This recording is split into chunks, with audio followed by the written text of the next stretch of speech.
nasiibaad leedihiin idinkoo halahaadhoo tawfiiqa hesheen cirkan uu fallaaray qof idinka nasiib badan ma leh meesha hal walxaataa ka dhiman wax waa la codsaday wax waa la sheegay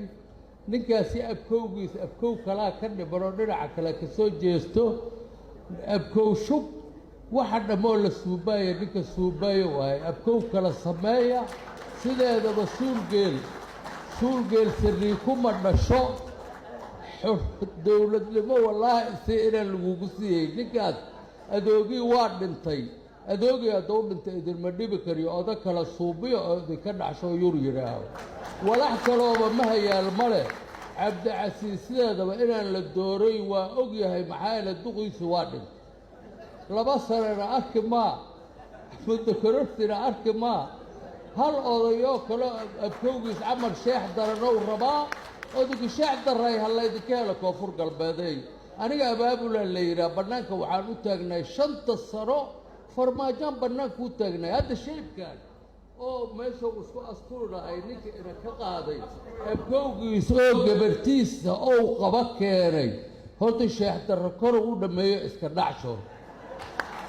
iska dhicisoo rabaa cabdicasiis tuugo ma rabi xildhibaanna ridi ma kariyo sideedaba ninkaas wuxuu ka soo jeedaa wargado tumay 6 xildhibaanay ku dheganaa jireen maaragtay ilmaha u dambaysay garbaare war nuucaasoo ka soo tala qaatay marka walax kalow yeelaayo oon waranka caaradiisa ahayn male janfada waranka ha gasho waana kaa tegaa meehow ilmaha iskula tallaali jirowna aadaa waa mahadsantihiin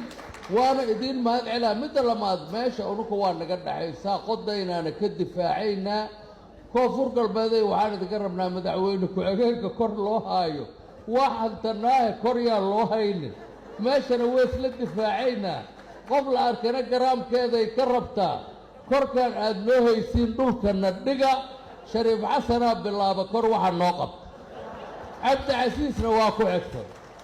war korka dhul hanala dhigo hadda xamaray ka socotaa qarnada xamaray ka socotaa dadka waa la isku diro waa hadda xalay bahalkii 23 bisha ay ahaaday habeen horo nimaa hadlay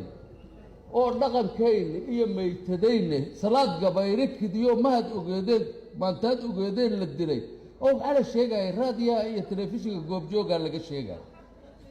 nimaa sheegayo dhaqankaynana dhaafan siyaasadaynana dhaafan qofow dhaaf habargidriyo abgaal in laysku taqlaalowna rabaa oo hadda ka shaqeeyo waa urugana ka shaqaymayno ina laysku kayna taqlaalee kaliga ahaad sheex daran tahay warka joojiyaan leenahay habargidriyo unukana is arki mayno cabdicasiis iyo koonfur galbeedna waa kala baxaya ku bishaareysna oda sheex daran keena sheex darow maa ku joogaa waana mahadsan